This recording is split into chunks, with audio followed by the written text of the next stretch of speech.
So as Andrei already told in the beginning of the conference, each one will have 15 minutes for the presentation. We can take just small and short technical questions, and all discussions are afterwards. So let's start with Andrei Ivanov.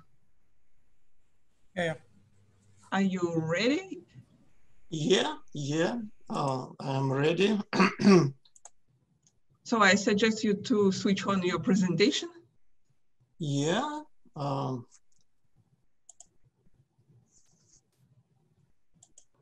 Have you seen my screen? Yes. Yes? Yeah. Well, let me start. Hello to everybody.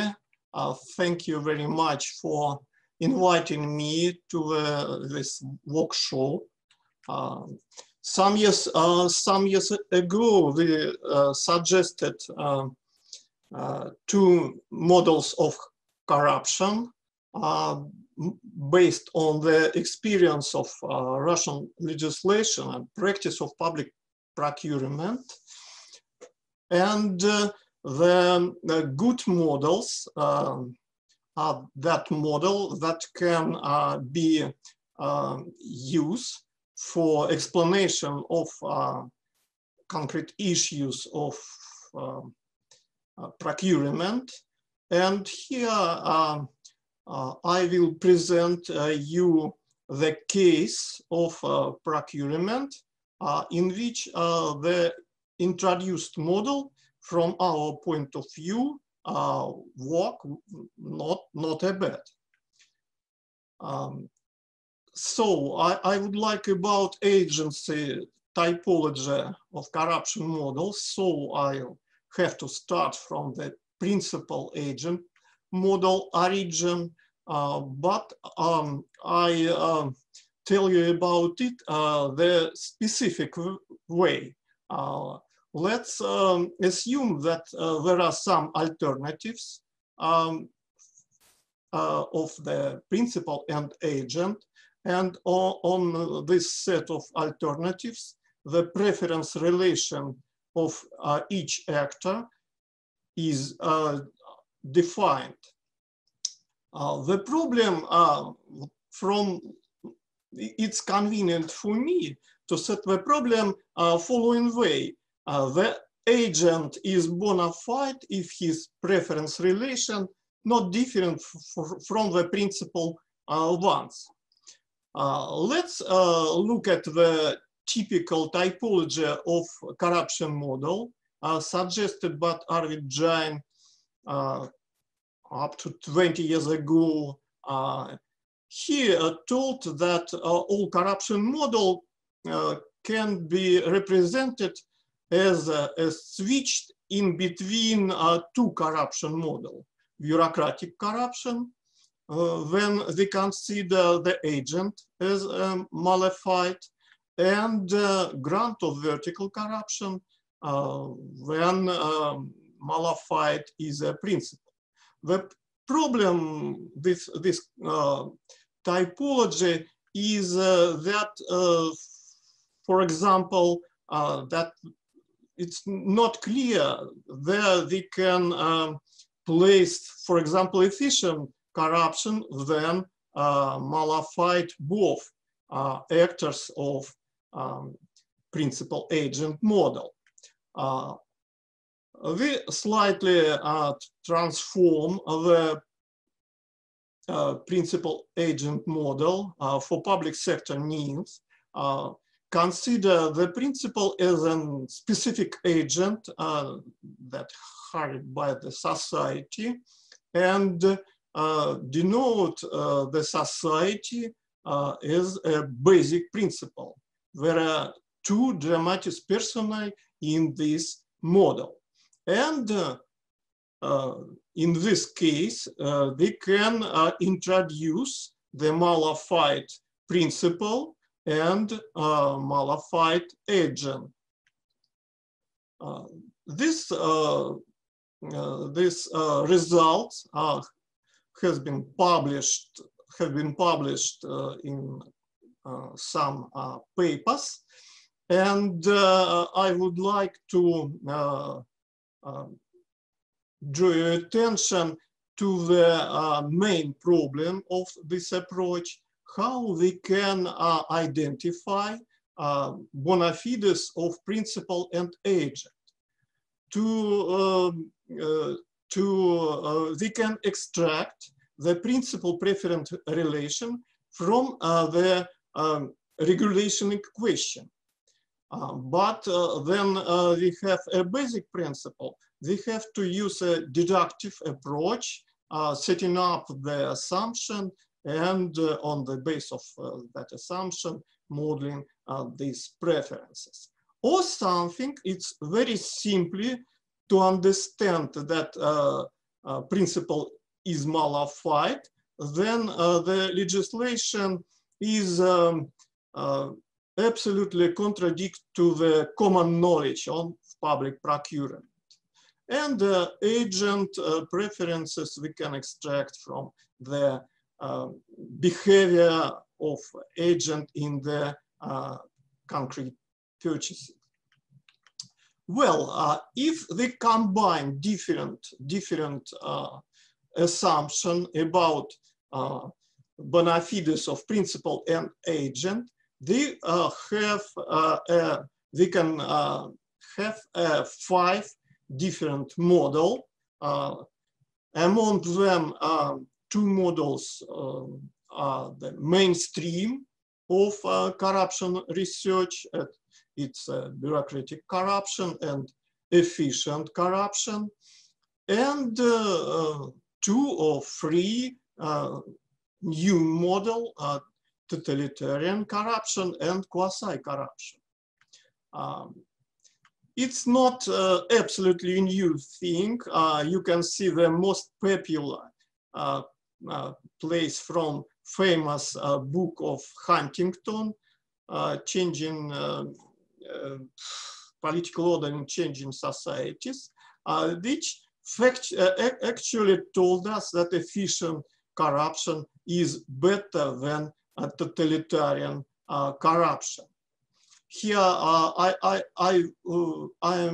would like to stress that totalitarian corruption is the situation that the legislation is not very good, but the principle can prevent the agent from breaking the legislation.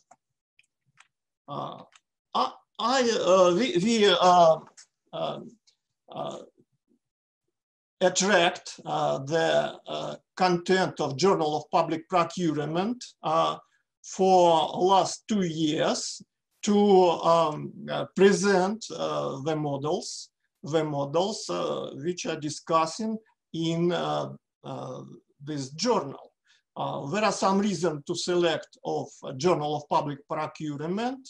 There is no specific focus in this journal, easy access to full text and keywords of papers, and not few and not many papers, 38.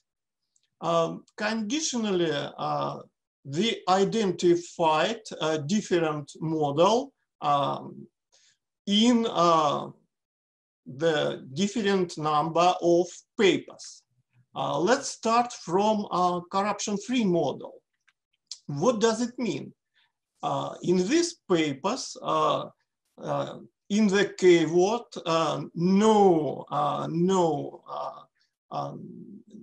we can know what's about malafides of participants. If you look for corruption, word corruption in the text, they have no success, and maybe we can find corruption in the list of factors, only in the list of factors that decrease the effectiveness and efficiency procurement. And we can see that don't mean about malafides of actors the papers which reflect public procurement issues of different countries, different from point of view of corruption level.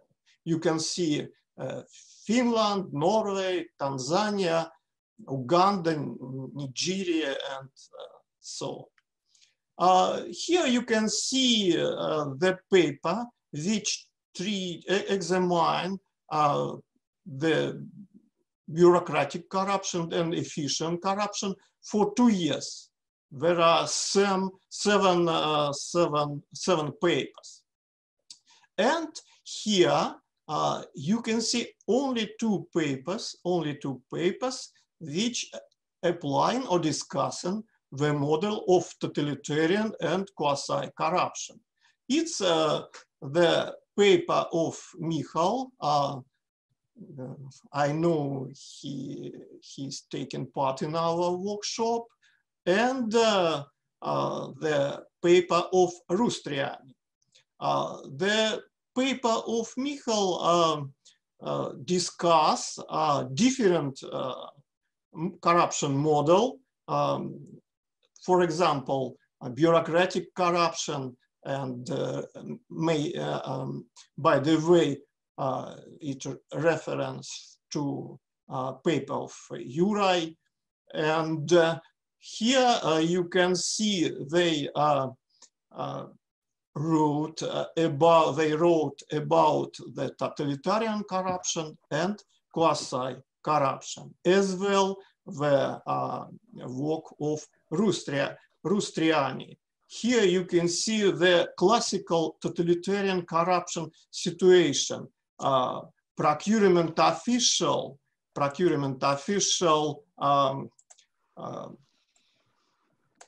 cannot avoid to give contracts to company the politician have the interest.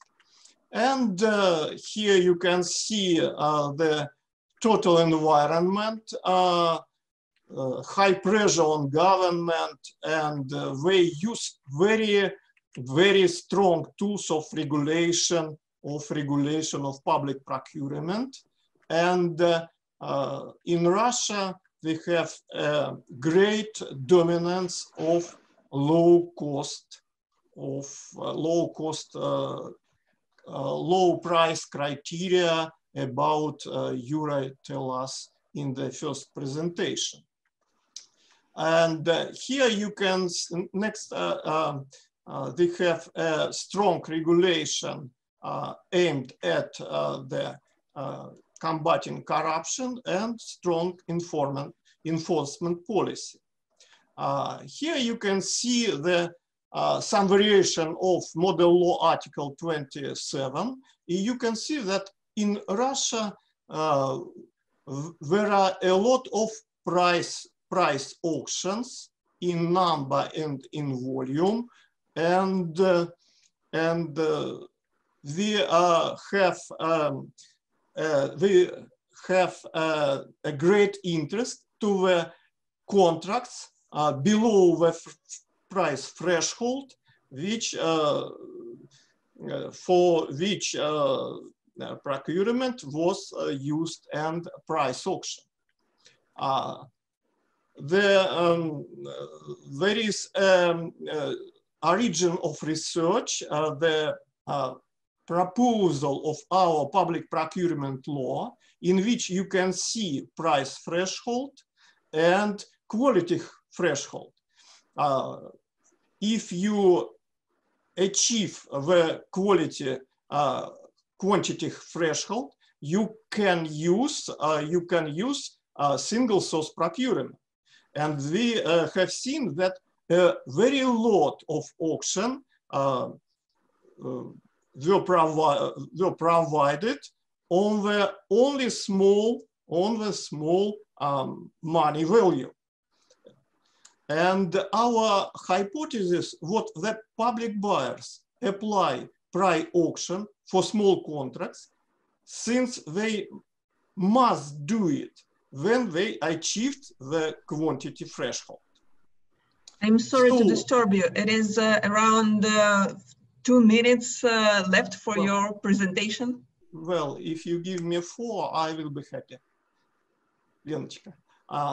So we can identify principle as modified since he prescribed to apply auction for in this case, infinitesimal purchasing. We have really found the contracts for 1 ruble, and in our last research concerning the eights, we have contracts for 1 kopecks. And the research, they take all St. Petersburg hospital, public hospital, 22, and fixed the number of small price auction, and achievement of the quantity threshold. And we have now found correlation between achievement of threshold and number of price of quantity threshold. Look at this place. Here you can see 22 hospital. I know from my student that the hospital reserved 25% of total procurement for single source. And here you can see 2 parts of picture. Here in above the line 80 area, we can see hospital that really must apply price auction for small contracts. Here, you in the detail, you have seen a hospital that do the same thing at the view. So we can say that in the ATA area we have a totalitarian corruption. It's absolutely because all assumptions are true. But what does it mean in BTL area? Here they discuss why contracting authority can select auction instead of single source procurement. Here you can see criteria: quality, single source better, time, single source better, proceeding expenses, single source better, usual transaction cost, maybe price discount, but we have fixed very strange thing. A lot of small contracts were on the small amount of money, from 20,000 ruble to 30,000 ruble. The idea is here, I have no time, I'm finishing. The idea that here there is no another supplier different from which that is close to the buyer. In this case, the contract is not attractive for another people, and so we have don't constate that era auction is better in this case, and the single reason to use price auction is third-party claims. And here I finish this slide. Here the discussion of which corruption model can be applied in this case. No, I'm finishing. No bureaucratic corruption principle is qualified, and no efficient corruption, small contracts, no room for corruption transfer, totalitarian corruption in the area ATL, Yes, absolutely. No chance to avoid of public procurement regulation. And it's a difference, what we can say about totalitarian corruption in BTL, because they really apply auction instead of a single source procurement, but they do it factually, knowing that there is no competition in this case, and in fact we have a variant of single source procurement. I'm sorry for delay, Lena. Thank you very much for your attention. Okay, thank you, Andrei, for your presentation. So we're a little bit running out of time, so I suggest to postpone all questions to the end here, and I will ask Alexander Nesterov to present right now, because it seems for me that we have one of the participants is absent. Alexander, could you hear me?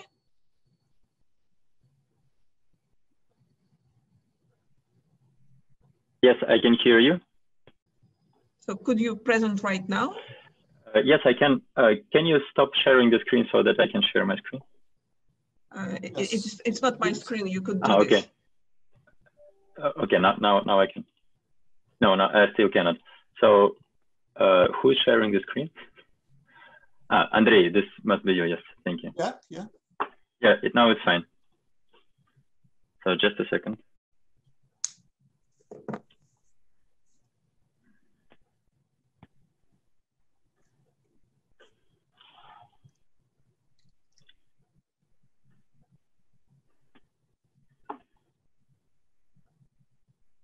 All right, so I have 15 minutes, right?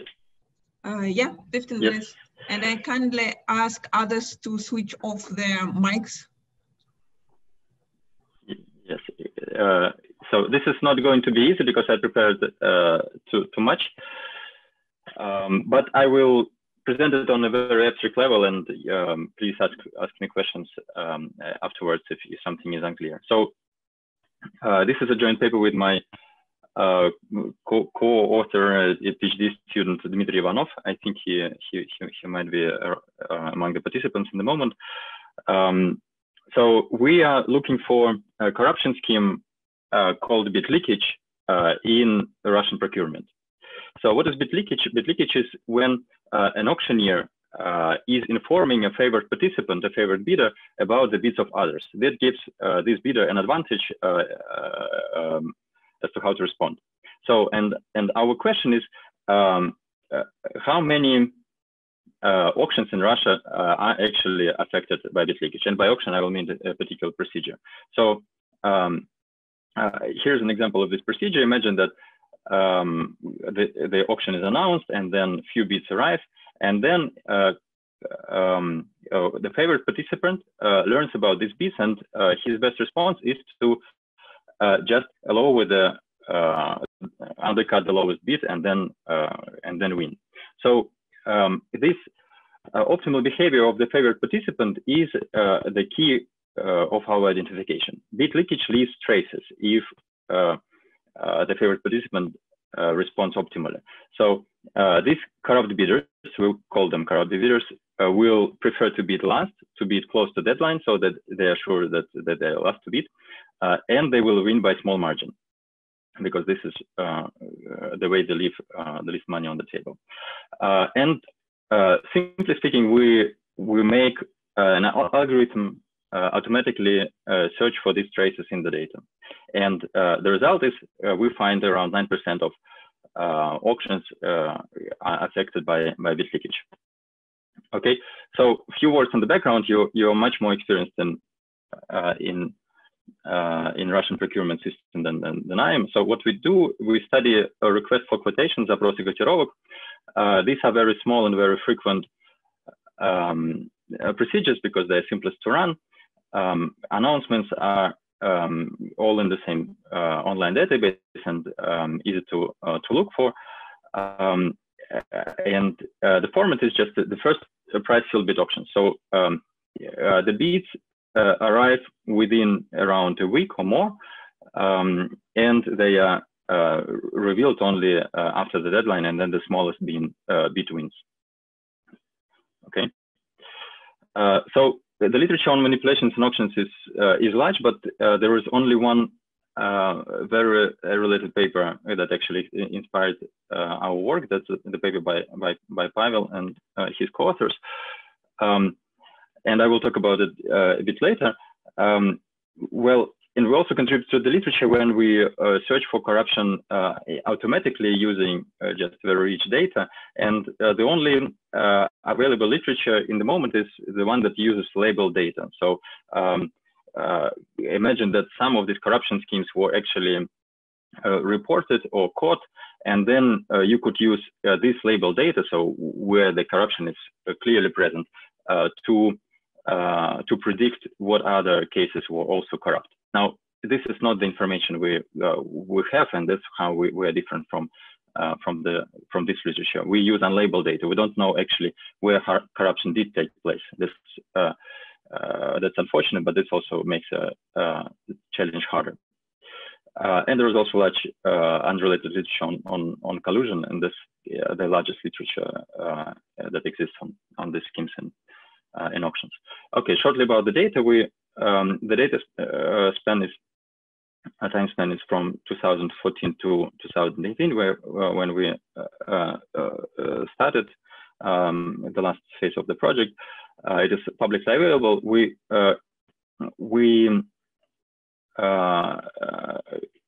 Out of the full sample of more than 1 million auctions, we take only those that have 3 or more participants, because the method we are using works only with 3 or more participants, and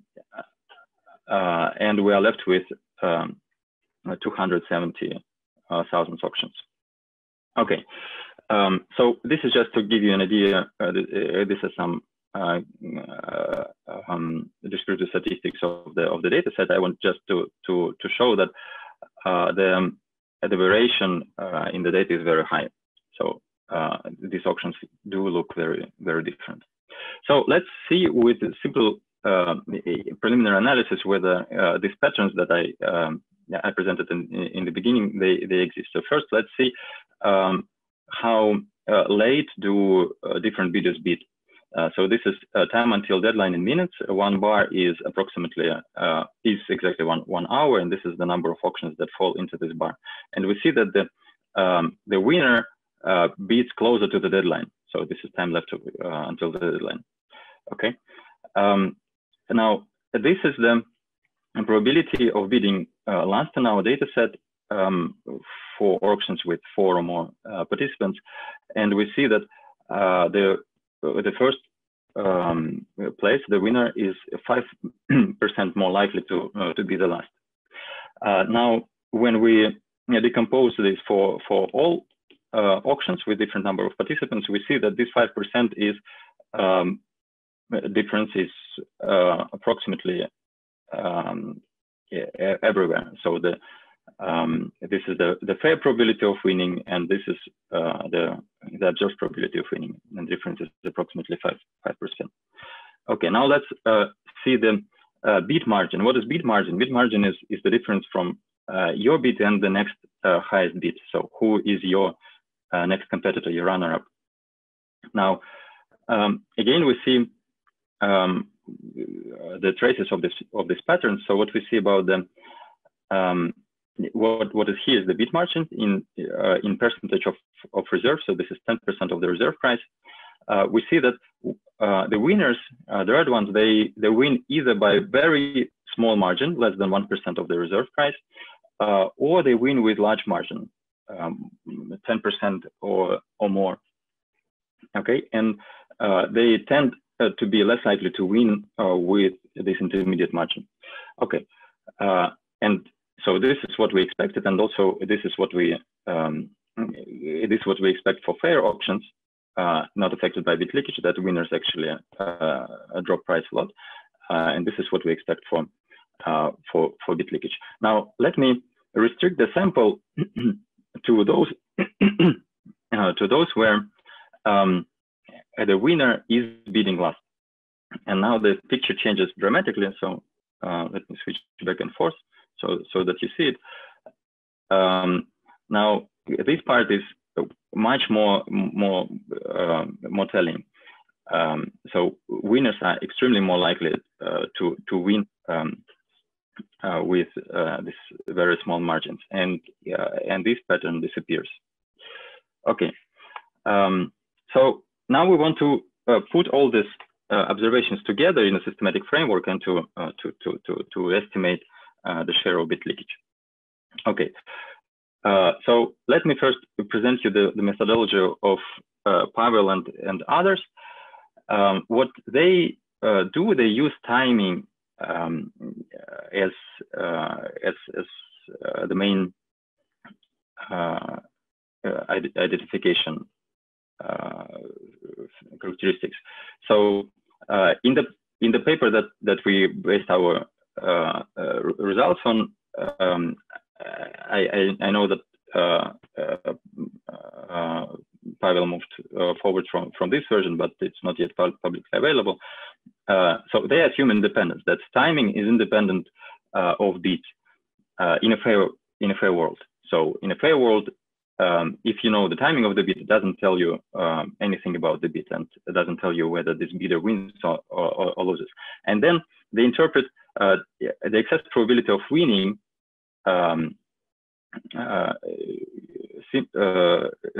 exclusively due to bit leakage. So if you are the last bidder and it makes you more likely to win, this has to be due to bit leakage. Or if you bid closer to the deadline and this statistically makes you more likely to win, then this is due to bit leakage. Right? So this is the first difference with our paper. We don't assume independence, and we show that independence does not hold in our data set. Then they also use timing and order, but not the bit margin, although I showed it to you that it's very informative. And they also do not use other potentially informative characteristics of auctions, for instance, how many bidders are there in this particular auction, and whether this bidder and this winner, so the suspicious bidder, and the auctioneer met before, and they have some experience of probably also involving some corruption schemes. They also are only looking for the overall share of auctions affected by bit leakage. On top of that, we produce estimates for each particular auction. So given all the data we observe about the auction, we can give the posterior how likely is this that this auction was affected by bit leakage scheme. Okay, so here shortly I present why independence may fail, but due to the lack of time, I just say that a bit leakage can be a self-fulfilling prophecy. So if bidders believe that bit leakage exists, they will tend to act as if it does exist. So they will, to avoid bit leakage, they will actually bid closer to the deadline, and the more you want to win, the more you're ready to wait and incur costs, like logistic costs, to actually send your bid as close to the deadline as possible. And then as a result, bid and time are confounded by valuation. So this is how independence can break, but there are other reasons how it can break. Okay, now to our strategy. Well, in machine learning language, our case is in the positive unlabeled learning framework. So what does it mean? We know that bidders are either corrupt, so they receive leaked bits, or they are fair, so they didn't receive any bit leaks. But what we observe is different. What we observe is who is the winner and who is not. And we are interested in bit leakage that is successful. So winners are either corrupt or fair if they didn't receive bit leaks. But runner-ups, those who took the second place, are necessarily fair.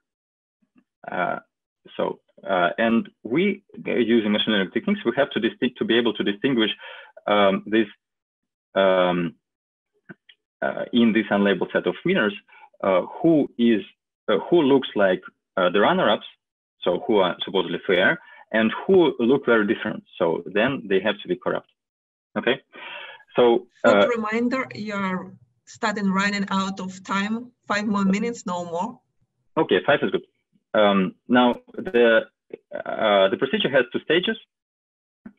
We first make the algorithm to guess winners from runner-ups, presented in the next stage, but we only give the features that let the algorithm guess the corrupt winners, like timing and so on.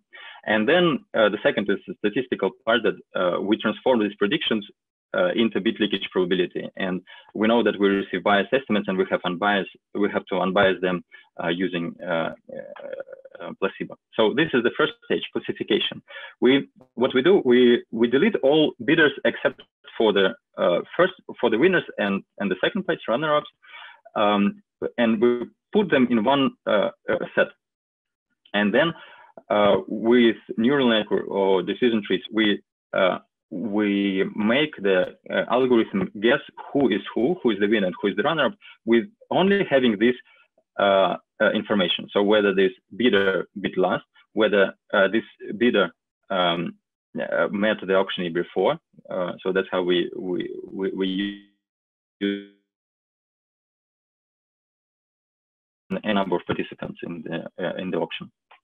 Now in the second stage, so this part is just how to for each particular auction we know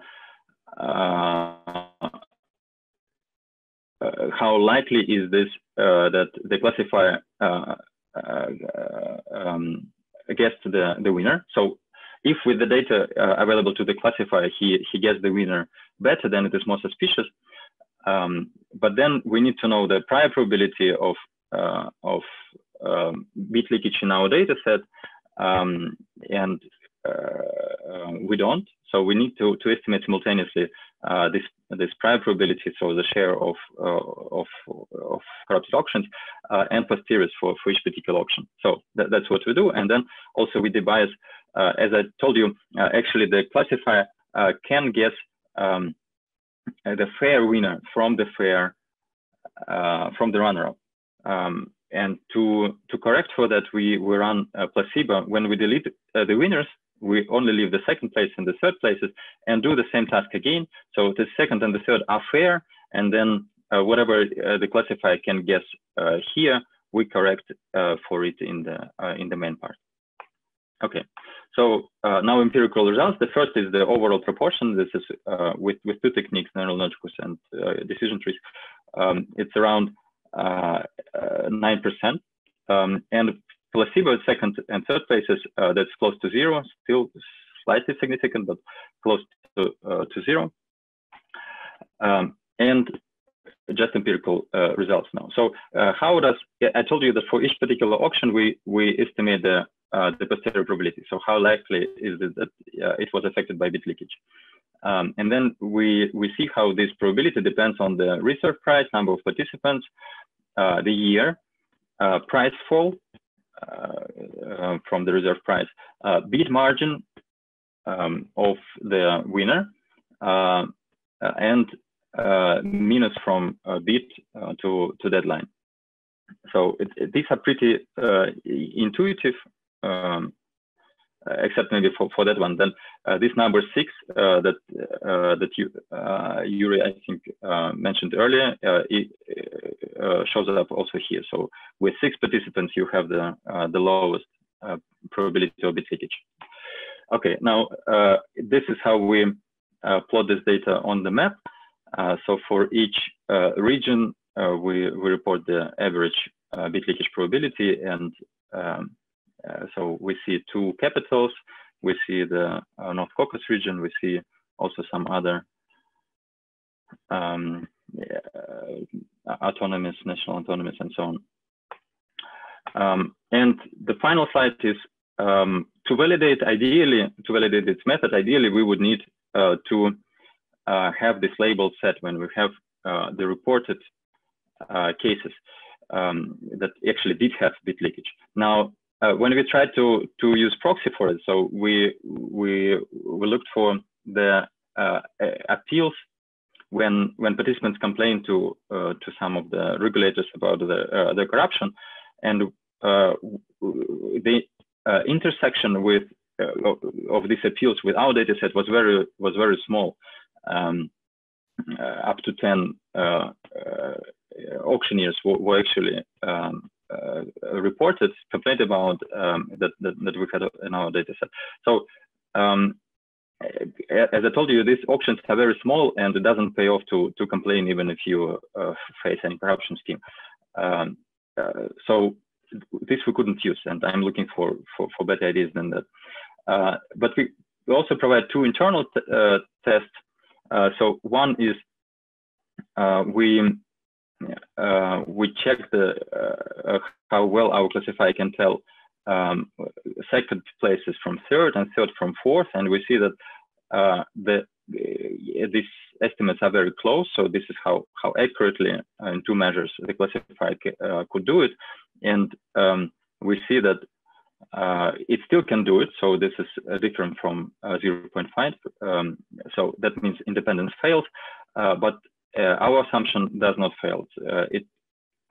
It can tell second from third as well as third from fourth, and hopefully among fair participants it can also tell with same accuracy first from the second. So everything excess of that we interpret as bit leakage. And then, as I showed you already, with the placebo, they are close to the estimates are close to zero. Okay, that is it. Thank you. Okay, thank you, Alexander. And now we're again running a little bit of time, so I kindly ask now to start presenting Ricardo. He's agreed to present during this session. Ricardo, do you hear me? Yes. Okay, yes, I hope you can hear me. Let me start also my webcam and my screen sharing. Okay. Share. So I hope you can see my presentation. Yes, it's fine. Great. So thank you everybody for being here. What I'm presenting today is a paper, Temporary Partnership and Subcontracting with Paola Valbonesi and Laura Rondi. Now, like private procurement, we all know that in public procurement, we do have a lot of regulation.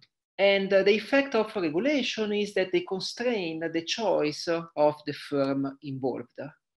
Now, in this paper, we focus on the effect of one specific regulation, which is common to many public procurement legislation across the world, which is the qualification requirement to execute some public contracts. Now, according to this policy, all tasks in the auctioned contract must be executed by firm with a task-specific qualification. So if you think, for example, at the construction of a bridge, in many countries, including Italy, for which we do have data, not all firms, not everybody can participate to the auction, but if you want to build a bridge, you need to possess the qualification which shows that you are able to build that bridge. And if a firm lacks some qualification, then this firm, in case he wins the auction, he has to subcontract part of the work to another firm, which has the relevant qualification. And as a result, this regulation affects the make or buy decision of the firm and what we in general call as firm boundary. Now, the rationale of this firm is to reduce the risk of default in contract execution, limiting access to firms with technical and financial abilities. However, these qualifications are costly to acquire and they act as entry barrier. And this entry barrier are much stronger for small and medium enterprise, as those qualifications, they can be considered as a sort of fixed cost. And this is a relevant problem. Well, first, because the access of small and medium enterprise to public procurement contract is a relevant policy goal by itself. Gegam will tell us in an hour, more or less, about the use of set-aside auction in Russian public procurement. And set-aside auction is a tool specifically designed to facilitate the access of small and medium enterprise in public procurement contract. And second, if small and medium enterprises do not participate to public procurement, then we do have a lower level of competition, and as a result, the price paid by the public buyer will be higher. Now, to cope with this, to cope with this problem, there is an European Union directive which allows small and medium enterprise to group together before the auction takes place. Many small and medium enterprises, they group together, they collect all the required qualification, and they participate to the auction as if they are a big firm with all the qualification required to execute the contract.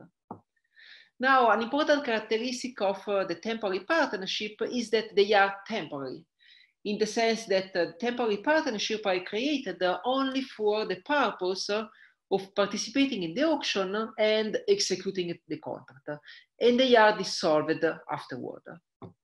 Nevertheless, they differ from other organizational outsourcing.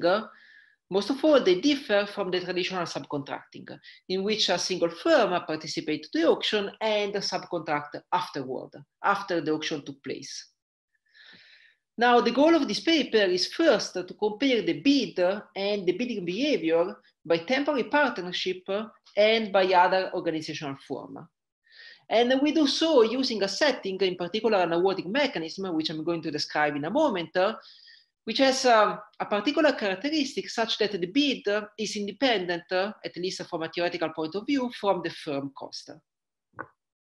And we do so using a data set of Italian auction for public work from 2000 to 2008. And the characteristic of this data set is that we do have information about all bids and not just the winning bid. And of course, we do know all the specific firm qualification. So given the limited time, let me skip the related literature.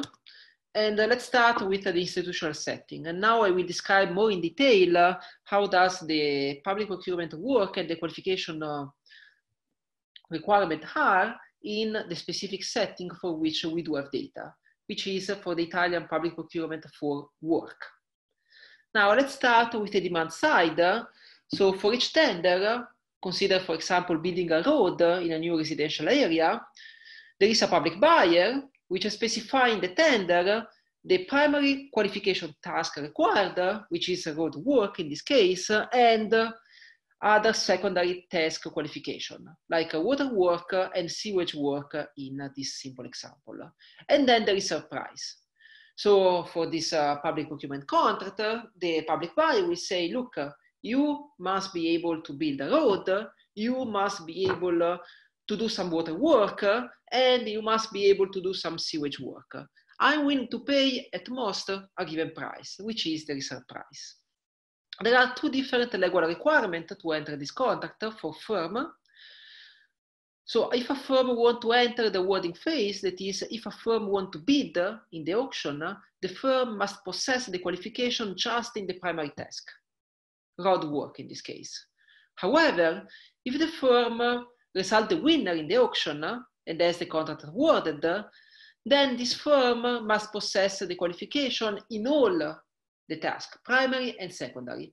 If the firm do not have the qualification for some secondary task, then this firm must subcontract the relevant work.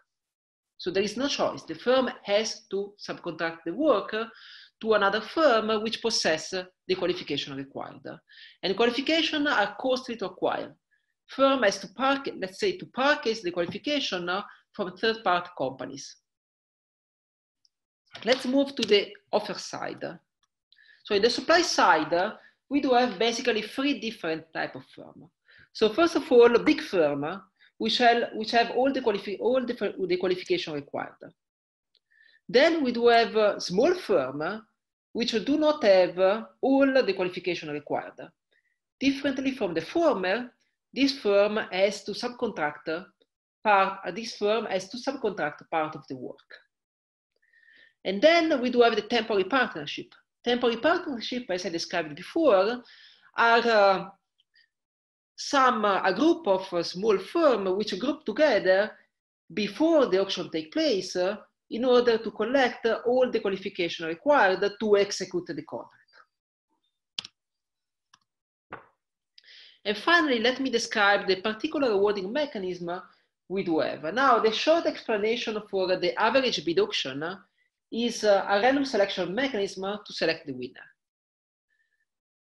So in an average bid auction, it is not the lowest price that wins the auction, and as it is common in public procurement, but the bidder is extracted looking at the distribution of all the bids submitted.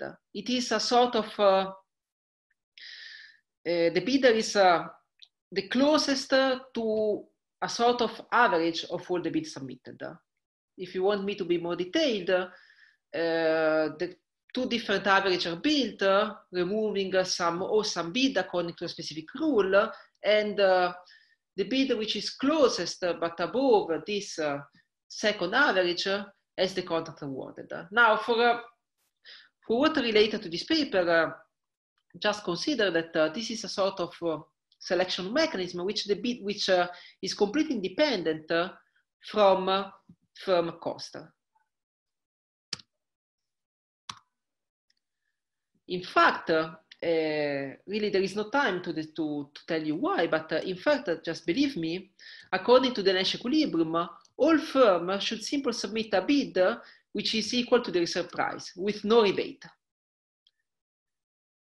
However, what we do observe in our data set is that firms do not behave according to Nash equilibrium. They do submit a rebate, which is strongly concentrated around a mean, but this rebate is very different from zero. Firm seems not to act rationally also in terms of a decision to make a temporary partnership. Again, we do have in the paper a very small theoretical model which shows that it is optimal for a firm to build a temporary partnership instead of subcontracting the contract afterward. And the rationale behind that is that if a firm is required to subcontract part of the work, then the subcontractor can hold up the partially qualified firm for the value of the contract. So the main firm anticipates that and prefer to bargain with the subcontractor before and not after the auction takes place. However, also in this case, differently from what theory predicts, we do observe that almost half of the firm do subcontract after the auction takes place, and a part of the firm subcontract before the auction takes place. So why do we have this observation which are inconsistent with the behavior of a fully rational firm? Well, for the simple fact that firms are boundedly rational. Galavotti, Moretti, and Valbonesi use a dataset which is exactly the dataset we use in this paper, except that they do not have the data about a temporary partnership. And they explain the deviation from the Nash equilibrium bidding, saying that those deviations arise from the interaction of firms with different abilities, what they call sophistication. So basically, they explain the fact that not all the bids are equal to zero, as predicted by the theory, because firms do possess different abilities. While how can we explain the contractual incompleteness which limit the use of temporary partnership? Well, for the simple fact that, as Hart said a lot of time ago, contractual incompleteness can be explained by the inability of parties to think very carefully about the utility consequence of the auction. So how can all of these can be linked with the research question of our paper, which is about the effect of temporary partnership on bidding behavior. Well, the simple ability of setting up a temporary partnership hint about the fact that a firm is more able than other firm to specify his bid. And as a result, we do expect this firm to be able to come closer to the average set up by this peculiar awarding mechanism we do have in our data set. And second, as a direct effect of the awarding mechanism we do have, we do expect this firm to offer a higher rebate. We do use, let's now move to the empirical side. We do use a data set of about 11,000 bid and just 200 auction as a result of the fact that winning the bid is independent on your firm cost. We do have that a lot of firms participate in this auction, about 52 different bidders for auction. Those are quite large contracts, about €1 million in average. And as you can see, the average rebate offered by the bidder, about 18%, is almost equal to the average rebate of the winning bidder, as the winning bidder is selected as the bidder closest to a function of the average rebate. However, the winning bidder is very close to the average rebate. The difference between the winning bidder and the average rebate is just 0.1%. This difference, of course, is much wider when we do consider all the bidder. Now, our theoretical prediction is that temporary partnership showed up as a firm with higher ability, so they should be more able to specify a bid which is closer to the optimal rebate, and as a result, they do have a smaller difference between their bid and the winning bid. And in particular, the difference between the rebate offered by the temporary partnership and the optimal rebate, which is the rebate that allows you to win the auction, should be smaller for temporary partnership. So we do expect this coefficient to have a negative sign, a significant and a negative sign. And of course— Ricardo, I would like to remind you about the timing, 3 more minutes. Thank you very much. Well, I'm almost done. Thank you very much. And of course, we do control also for a bunch of other controls and variables. We do also account for an endogeneity problem in our data, where the fact that you are able may influence and also be influenced by the auction outcome. And this may lead to inconsistent OLS estimate, but we do account for that using a 2-stage latent variable model, similar to the Ekman model. So let me just show you the result. We do find that indeed temporary partnership exhibit a higher ability with respect to other firm in coming closer to the optimal bid. And so as you can see, we do get that they reduce the distance between their bid and the bid which allow a firm to win the contract. So let me just skip that and move immediately to the conclusion. The result of our study is that the temporary partnership is an organizational form that a small and medium enterprise can adopt to overcome the limitation in the size and the lack of qualification to have access to public procurement. We do show that a temporary partnership firm display better bidding strategies, and at least as a result of the peculiar mechanism in our dataset, the average bid auction, they also show a lower awarding price for the buyer and are more likely to win. The fact that they are more likely to win is a direct consequence of the fact that they do display better bidding strategies, while the fact that they do show a lower awarding price is a consequence of the awarding mechanism considered in our dataset. And the policy implication of our study is that we do think that the public buyer should encourage temporary partnership and should reduce the bureaucratic burden in a temporary partnership setting. So I've done. Sorry for being a minute late. It was really a long paper to say in just 15 minutes. Okay, thank you very much, Ricardo. Thank you for all presenters. And now I suggest to turn to the discussions. Due to some unpredictable miss of one of the presenters, now we will have free discussions. So first I would ask Paola to give her opinion about the papers that she was preparing, then Andrei Yakovlev, and then I will ask Pasha Andriyanov to comment on Ricardo's paper.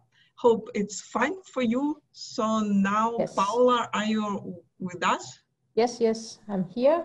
Sorry for just close the microphone and the video, just not to disturb the presenters. So thank you very much for the opportunity to discuss these two papers. So 3, but now we have 2. Do you want me to discuss each paper by each, or I just discuss, I just put together all my comments now? I think it is better to put all your comments okay. Right now. Okay, so first on the paper by Ivanov. Yes, I enjoyed the presentation. I'm not very much in this literature about model of corruption, at least the theoretical one. So I have 2 comments. The first one is that there is this paper by Bandiera, Pratt, Valletti, 2009 on American Economic Journal, where they have this corruption, both with a small theoretical model and then with an empirical, a nice and empirical part, which makes the disentangling between active waste and passive waste. And I'm kindly asked if the model presented by Ivanov could be somehow and how could be related to this active and passive waste, because it could be really a relevant difference to distinguish between these two in terms of considering in particular considering the principle, when the principle is mala fide. The second point is that if I understood correctly, in all these models, in all this framework it was presented, there is no there is no consideration about cost of corruption. And this to me is really relevant because the cost of corruption in terms of who is acting as a corrupted guy, okay? So my question is, do you consider what is the punishment if, for instance, the public buyer is found, is discovered to be corrupted? What is the cost for him? Second, on the other side, do you consider if the firm is discovered to be involved in this corruption process, what is the cost for this supplier? And obviously, when you consider the cost of corruption, another point is to understand if the enforcement of this punishment is really clear and it is really full enforcement, or it has some cost, and so it is by itself not full. In Italy, we have a lot of laws, just to give some evidence, a lot of laws about how to punish corrupted public buyers and suppliers. But the problem, we understood that a lot of problem, we have a lot of problem with the court level, and so with the enforcement of this punishment. And so obviously this law are even less relevant. So these are my 2 main comments. So I would stop here for the first paper. Do I proceed with the second paper? Or? Yeah, I suggest to give a whole overview. Okay. Then about the paper presented by Nesterov on bid leakages. Again, I enjoy very much the presentation, and I'm not an expert on machine learning, so sorry about that. So my comments are mainly on somehow what you did in terms of what you try to test. So first comment, I like very much the idea that you are trying to consider bid margin, and my suggestion is just as an understanding, if you can provide some statistical description so on this bid margin by sector, because you have a huge amount of this auction. So it could be interesting to see if there are differences in this auction by bid sector and by, I saw that you control for reserve price, but also if you can show better if there are differences with respect to these two elements. Then a second point is that usually when you have sealed bid auction, bidders, they do not know how many participants will be in the auction, okay? So it will be relevant to control for what we call in industrial economics potential competition. So if you take the sector we mentioned before, so let's say the sugar sector, how many competitors, at least potentially, could enter the auction? So if you have a way to control for this potential competition, it would be, you know, another element to be maybe to address in your with your test. And then yes. Okay, I saw that you control for repeated interactions. So if the supplier participate in more than one auction with the same procurer, and could you also control for the type of procurer? Because it seems to me, for what I know on Russian procurement, that the difference is not only on the kind of procedure, but it is also on who is implementing the procedure. So you have just a procurer or a group of procurer, or you know, there are. So could you try to address this kind of information from your data? I think it is relevant, because if you want to, this is really relevant because if you want to address this sort of bid leakage, the main actor is the procurer. So it could be really relevant to see if there are differences to your, with respect to your research question on the procurer side. And so if you have information to disentangle different procurers, it could be really very interesting.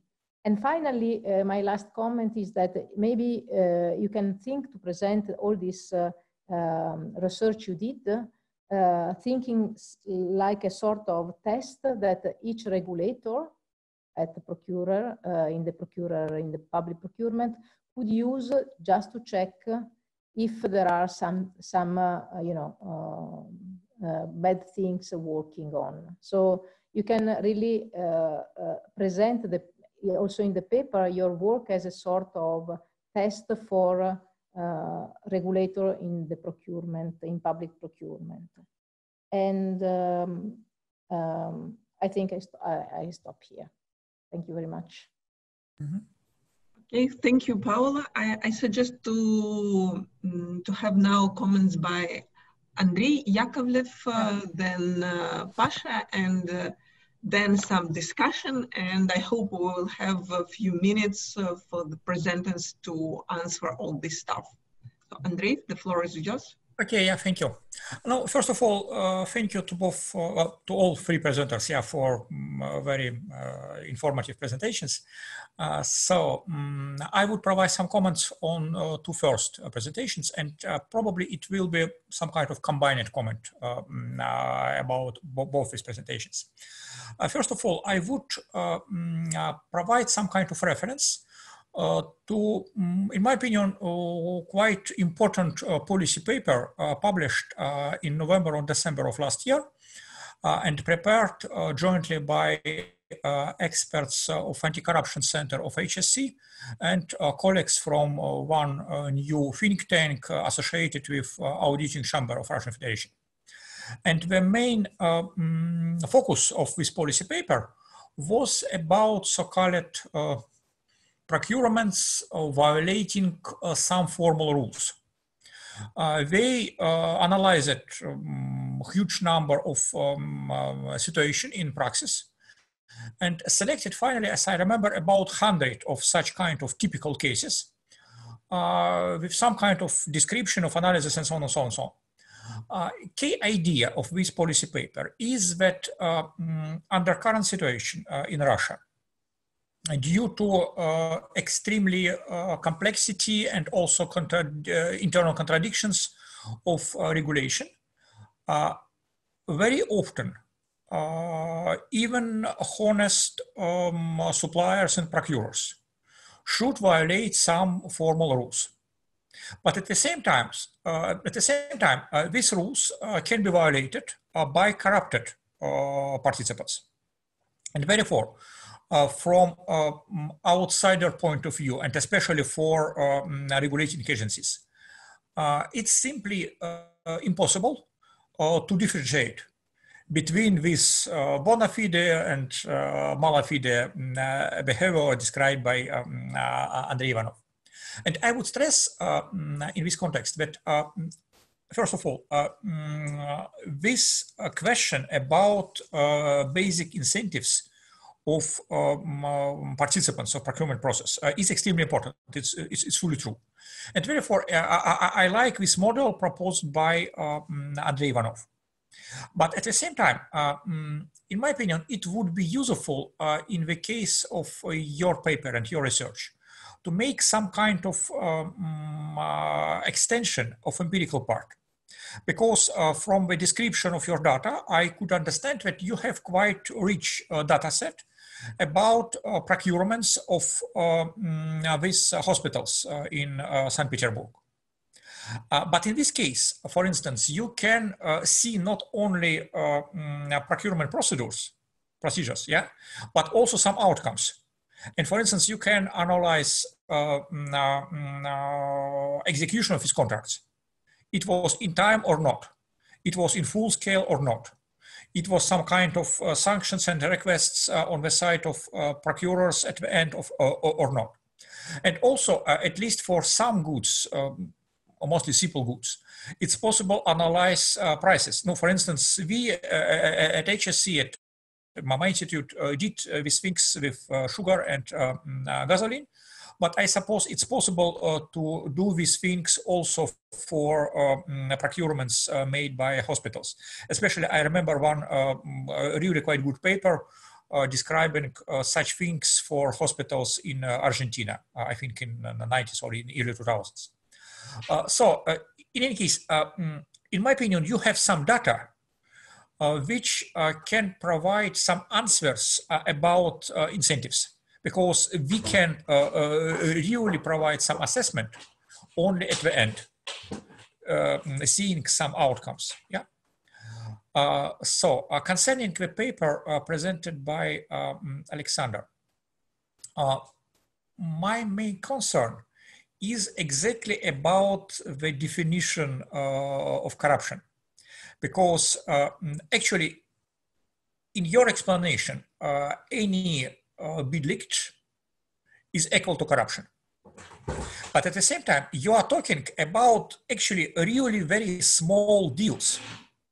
And if we will consider a potential scale of corruption, because not all this money should be stripped, yeah, something should be supplied. And in my opinion, we can tell in any case only about some percentage of this small amount of money. And again, we also tried to analyze this thing some years ago, and our estimates showed that it is something like a bottle of cognac, and maybe not the most expensive. But it means that, no, again, probably for some people, it can be enough. But I suppose even taking into account simple things like basic salaries, some kind of risks and so on and so on, that for total majority of actors participating in this bit leakage, I agree that it's bit leakage, it's fine. But is it corruption? I'm not sure. And probably, again, I understand that due to specificity of your data, you don't have this opportunity like Andrei to check final outcomes. But at least, in my opinion, it would be better, maybe at the beginning, to provide a broader explanation and some kind of more clear definition. Because again, in my opinion, it is not about corruption. It is about more complicated story. So, thank you.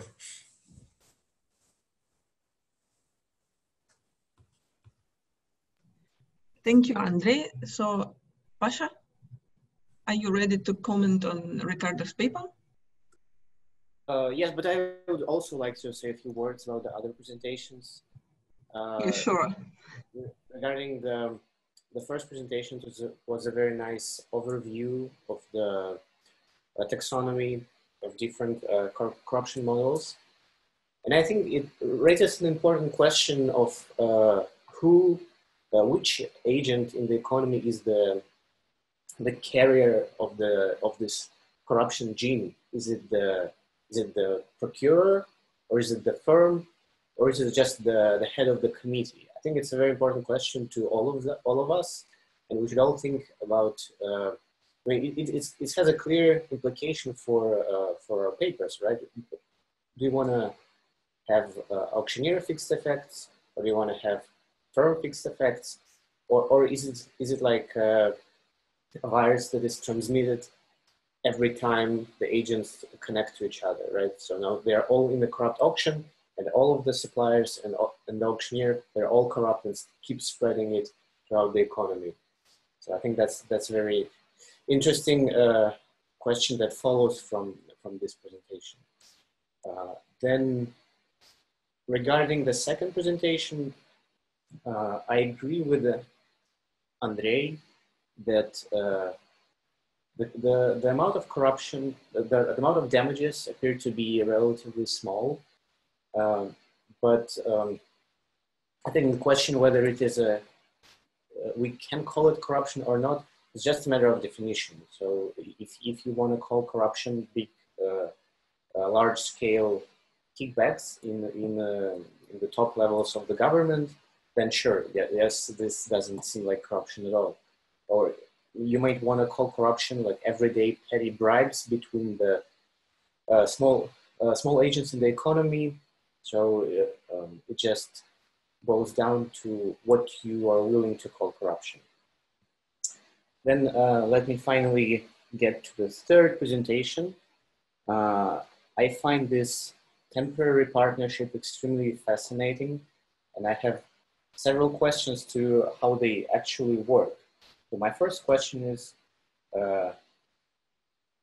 given the amount of coordination that this temporary partnership requires, is there any chance that we should expect collusion happening, right? So this temporary partnership requires these people meeting together, building a complicated partnership. Aren't we afraid that this will lead to explicit or implicit collusion of sort in the auction? That's my first question. The second question is, what is the liability among all the members of this partnership? Is this, if something goes wrong, it's like the road or the bridge breaks down, who's going to be liable? Is it the whole partnership or only the particular part of it was responsible for that part of the work? And then the third question is, could it be that firms simply trade their qualifications? It's like there might be a firm which has a lot of qualifications and it's simply trading its signature to participate in the other person's partnership to win the contract. But otherwise it's not doing anything. It's like a British Queen that has only a symbolic purpose. So that's my questions, and thank you very much. Okay, thank you. So I suggest to collect now some questions and comments from the audience. Is there any? I see one question in the chat. Maybe, Joy, you are ready to announce it? Yeah, I have even 2 issues on the second paper because I'm a bit surprised.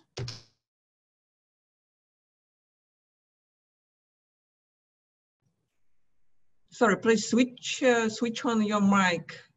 We don't hear you. Yeah, sorry. Yeah, now it's okay. Yeah, I don't. So in our conditions, most of lowest price tenders are decided by reverse electronic auction. And in such case, the leaking price makes no sense. So if this is phenomena, and the paper shows it can be phenomena in Russia, there is a very simple solution. And moreover, it would be very interesting to have research on this topic. And I have also a second comment, which is already online. This price leak or bid leakage can be a problem if contract is later amended, which is very common approach, that I win the contract with lowest price and then the price is increased by contract amendments. Very common practice still. So this can be also investigated. So it can be question, it can be comment. Thank you. Thank you. Any other comments? So I think I do have a question, a comment about the second paper, the one by Alexander, which was really very interesting, as well as the first, of course. So your approach seems to me, at least, that strongly rely on the sample you choose. If you change the sample, you would obtain a very different result. And well, you do have a very aggressive data cleaning as you drop, if I have understood correctly, more than 90% of the observation from the original data set. So I do wonder if you can run some robustness check in which you do use a less aggressive data cleaning and see if your results are robust. Okay, thank you. Andrei?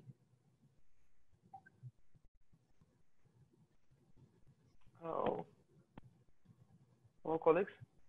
My name is Andrei Kachenko. So I have maybe a comment and a question about the second paper as well. So first, maybe a comment about how to call this corruption or something else.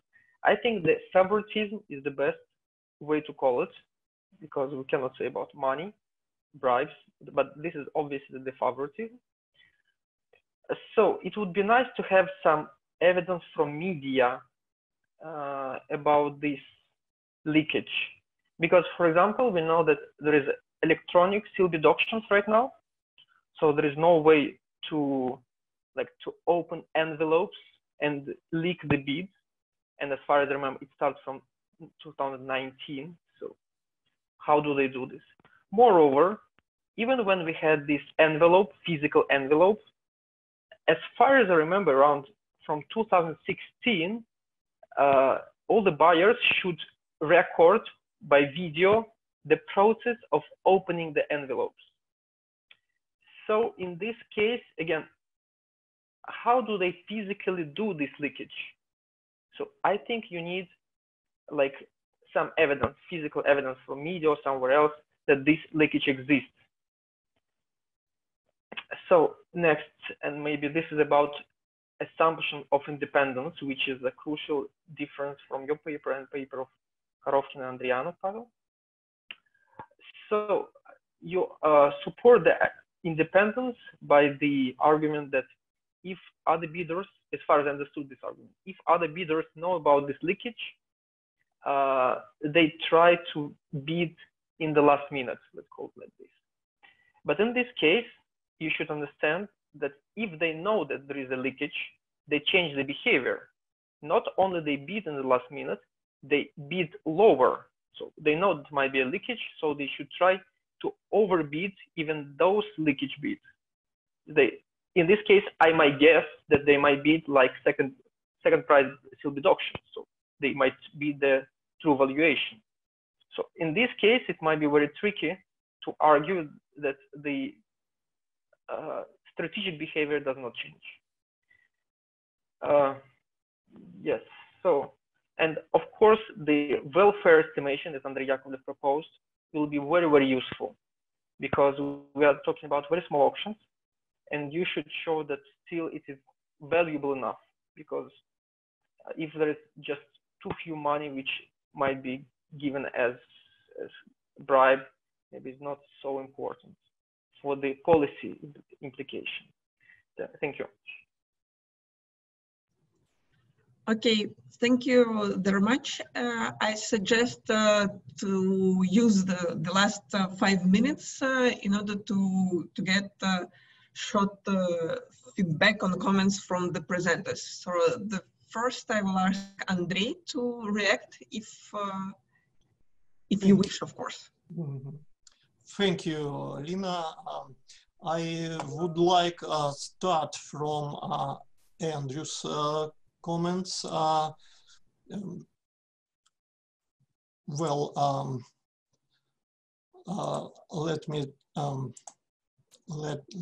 me show the slide.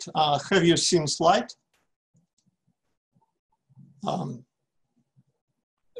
Yes, Andrew, we can see. Yes, Andrew, thank you very much. I meant Andrew Yakovlev. You can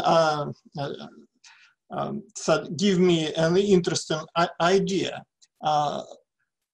I didn't tell you about what is a good thing or bad thing to use auction. The main thing here is it possible to use auctions or scoring auctions for small contracts?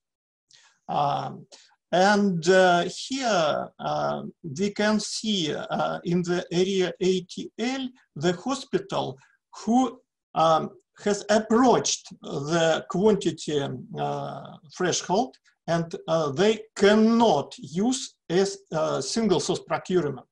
So they can declare auction and have a problem, really.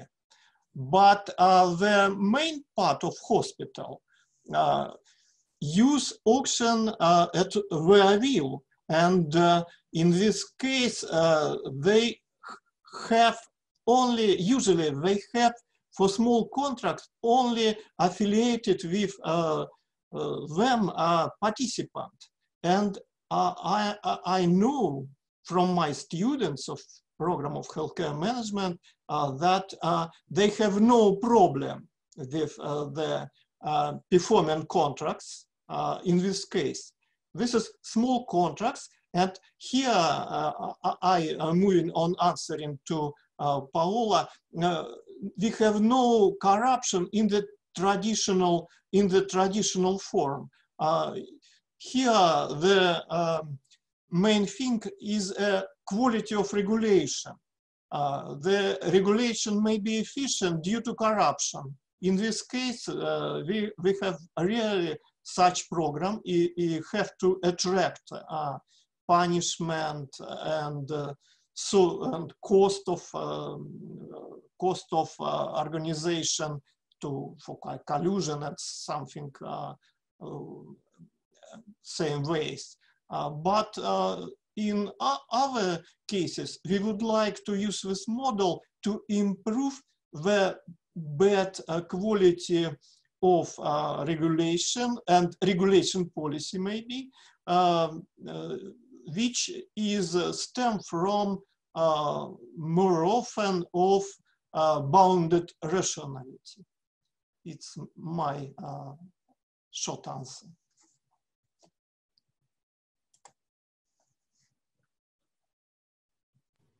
Okay, thank you. Alexander?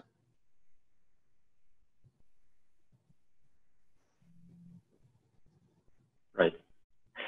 So thank you very much for all the questions and comments. I really miss the opportunity to discuss them later at the conference dinner or in the coffee breaks. So I will be brief. If you have any feedback,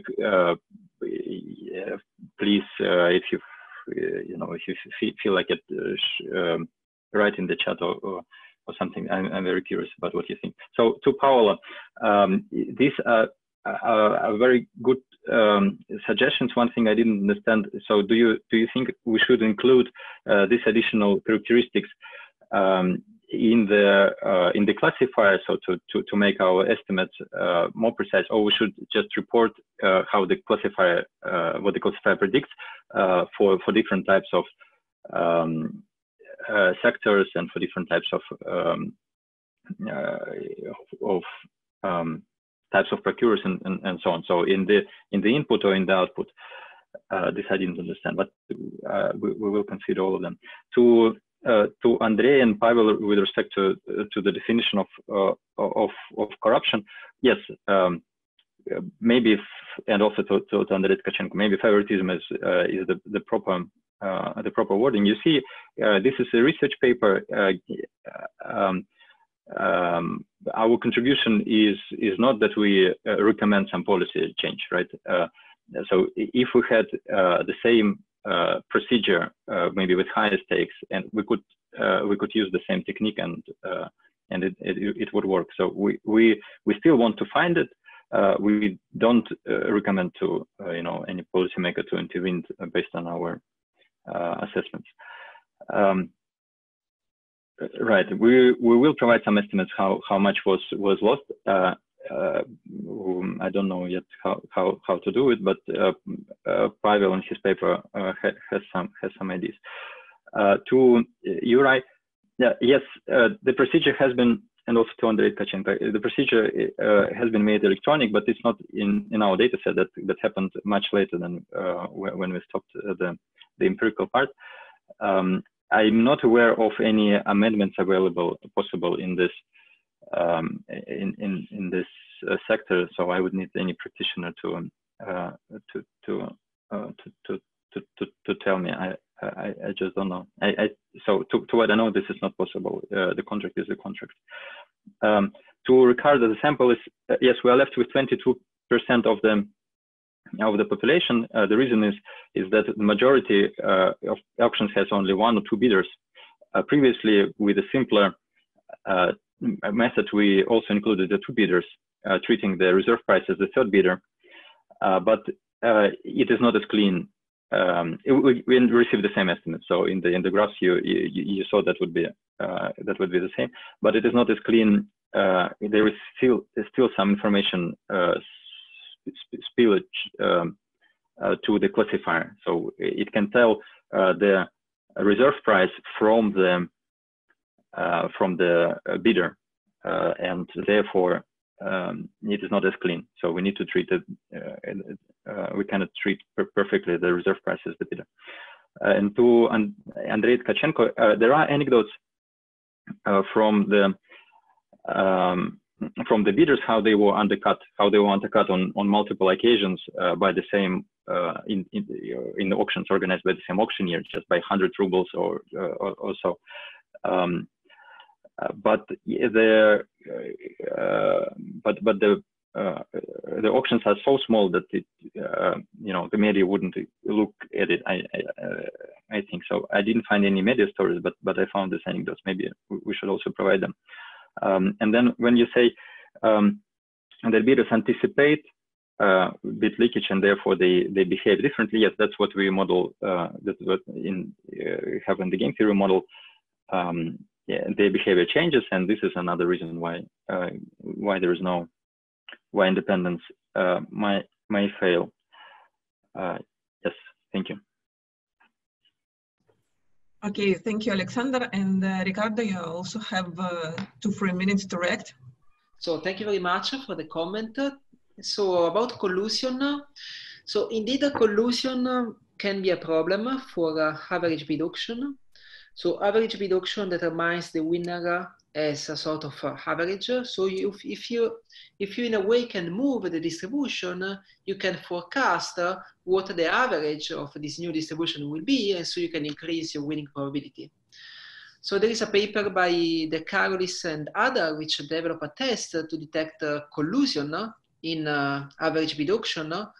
we run the test on our data set and we do not find anything significant. So according to this test, we can say that at least in our data, collusion is not a problem. So liability, I'm not completely familiar about on the legal procedure, but I think that each firm is liable for the part of the work that the firm has executed. In any case, I do think that in terms of liability, the most important question is about court efficiency, because regardless of who is liable of what, if the court is not able to provide a punishment, then there's no point in looking for liability. So can firm trade qualification? No, they can't. It's true that you have to pay for the qualification, but the qualifications are based on some objective measure. So say the qualification to build a bridge, you have to show that you have built some bridge in the past. So you must really be an expert and must be really some technical ability on building bridge if you want the qualification of the bridge. So this is not enough. I mean, you still have to pay for the qualification, but other than money, you also need to show that you really are able to do the work. So thank you very much to everybody. Okay, thank you very much for all. We are done with this session and hope to see everyone back in 25 minutes for the next session. Thank you.